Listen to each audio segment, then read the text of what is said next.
settled on yet another victory for Manchester City. 4-0 winners at home over Southampton. As a result, they go 2 points clear of Arsenal at the top of the Premier League table. And truth be told, they did it with a gear or two to spare, Glenn. I think you're right, yeah. They played a little bit within today.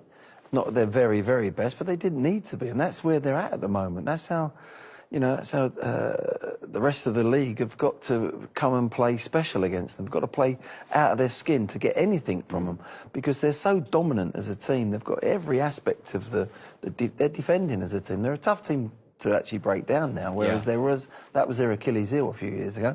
Their midfield is their midfield, probably the best midfield in the world. And then you've now got Haaland and the strike force. Where is their Achilles heel? They haven't got one. They were brilliant today in the sense that, you know, we know they've got another few gears. Mahrez comes in, plays well, gets his goal.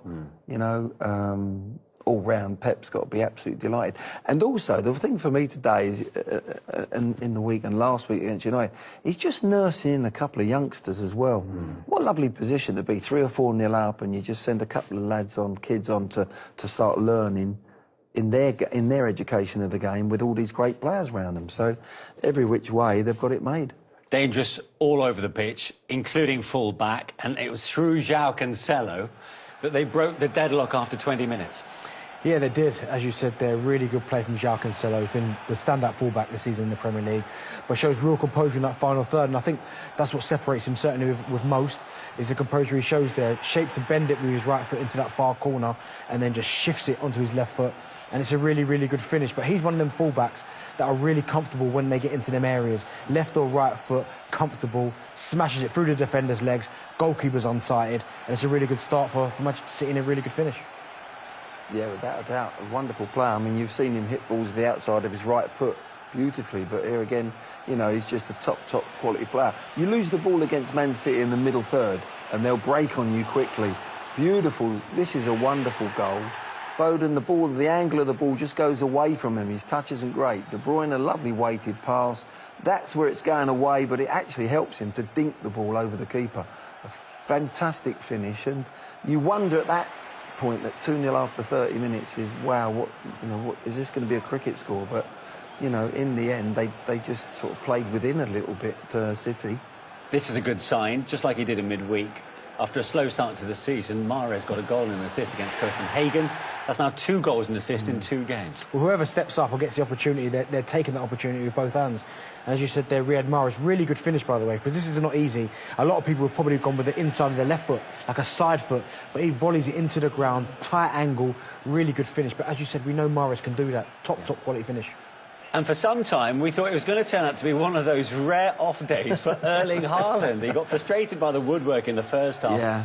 He did get one in the end. Yeah, he did. And it's all about his movement. I mean, De Bruyne slides a beautiful ball back there to Cancelo, I think it is there. He's onside, here's the ball. But watch his movement, just watch Haaland. As that ball comes in there to De Bruyne, it's a lovely little give and go. But it goes, I'm going on the back of the defender. No, I'm not. I'm coming across the front. And it's on his left peg, and he beautifully just slides it in the back of the net. Look, there you go. It doesn't matter how tight they get in the end. And there's appreciation of somebody who's made the goal. Do you know what? It's not even a big movement either. It's like half a yard where he just drops the shoulder. I'm going to go behind you. No, I'm not. Popped up in front of him just to buy that little bit of space. Really, really tidy finish. So 15 goals in 9 Premier League games. He's hit the 20-goal mark.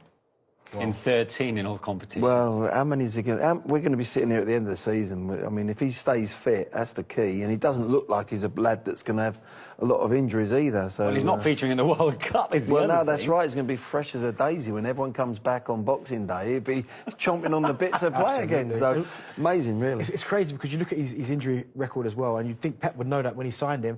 But the fact that Pep's still giving him a lot of minutes, because even today was another one of them games where you go, right, we've got a big Champions League game coming up. Let's withdraw him a little bit.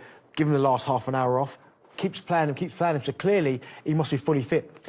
4 defeats on the spin, as far as Southampton are concerned. 5 in 6. How alarming is there in a form? And is there much you can take away from today's game? Well, I think today, it was always going to be difficult for them. I don't think they can be truly judged on one game, particularly City at the moment.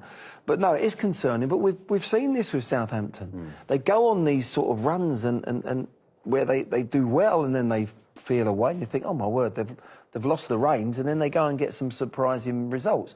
What they have got to do now is get those surprising results. If not, I think the manager's going to be under a bit of pressure. I was just going to say, does that add more fuel to the fire in terms of Ralph Hasenhüttl's future? I think you take today's result as in isolation, because it's Manchester City. We saw them give Manchester United 6 last week, so not hit the panic button, but they need to start getting results soon. OK, let's go around the grounds and bring you what happened elsewhere in the Premier League so far.